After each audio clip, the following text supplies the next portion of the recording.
প্রথম যে টিপসটি শেয়ার করছি, অনেক সময় দেখা যায় গরম ডিম আমরা সেদ্ধ যখন করার পর খোসা ছাড়াতে যাই খুবই মুশকিল হয়ে পড়ে। কিছু সময় অপেক্ষা করতে লাগে ঠান্ডা হওয়ার জন্য। কোনো রকম অপেক্ষা করার দরকার নেই। একটি পাত্রের মধ্যে নিয়ে ঢাকনা দিয়ে এইভাবে ডিমটাকে নাড়াতে থাকুন। ডিমটা একটার সঙ্গে একটা বাড়ি খাবে। এর ফলে দেখবেন হাত লাগানো ছাড়াই আপনাদের ডিম খুব সুন্দরভাবে খোসার থেকে আলাদা হয়ে যাবে। এই দেখুন, আমি জল ঢেলে নিয়েছি যাতে ডিমটা ঠান্ডা হয়ে যায়। আর আপনি দেখুন, কোনো রকম হাত দিয়ে খোসা ছাড়াচ্ছি না। কত সুন্দরভাবে ডিমের খোসাটা ছাড়ানো হয়ে যাচ্ছে। অবশ্যই কিন্তু ডিমগুলোকে খুব ভালো করে সেদ্ধ করে নিতে হবে। তাহলে দেখবেন খুব দ্রুত আপনারা হাত লাগানো ছাড়াই ডিমের খোসা ছাড়িয়ে নিতে পারবেন। আমরা যে সিমের তরকারি খাই, অনেক সময় সিমের পাতুরি খাই, ডালের মধ্যে দিই, দেখা যায় গোটা গোটা সিম ব্যবহার করি। কিন্তু গোটা সিম দিলে একটা সমস্যা হয়, সিমের মধ্যে পোকা থাকে। ছোট্ট একটি টিপস অ্যাপ্লাই করব, আলোর সামনে আপনারা সিমটাকে এইভাবে রাখবেন।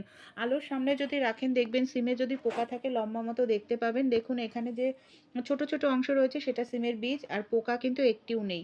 পোকা থাকলে খুব সহজেই কিন্তু দেখা যায়। ভালো লাগলে আইডিয়াটি অবশ্যই আপনারাও কিন্তু ট্রাই করে দেখবেন। আশা করছি আপনারাও পাবেন। পরের টিপসটি চলুন দেখে নিই। অনেক সময় দেখা যায় আমরা যে ধূপকাঠি ব্যবহার করি মশা তাড়ানোর জন্য, হয়তো বাড়িতে শেষ হয়ে গেছে, বা বাড়িতে মশা মারার তেল নেই, মশার উৎপাত খুব বেড়ে গেছে। নর্মাল যে ধূপকাঠি আমরা পুজোতে ব্যবহার করি, সুগন্ধি ধূপকাঠির মধ্যে সামান্য পরিমাণ যে মাথা যন্ত্রণার অমৃতাঞ্জন বা ঝান্ডু বাম এই জাতীয় জিনিস সামান্য পরিমাণ একটু ধূপকাঠির মধ্যে ভালো করে লাগিয়ে নিন।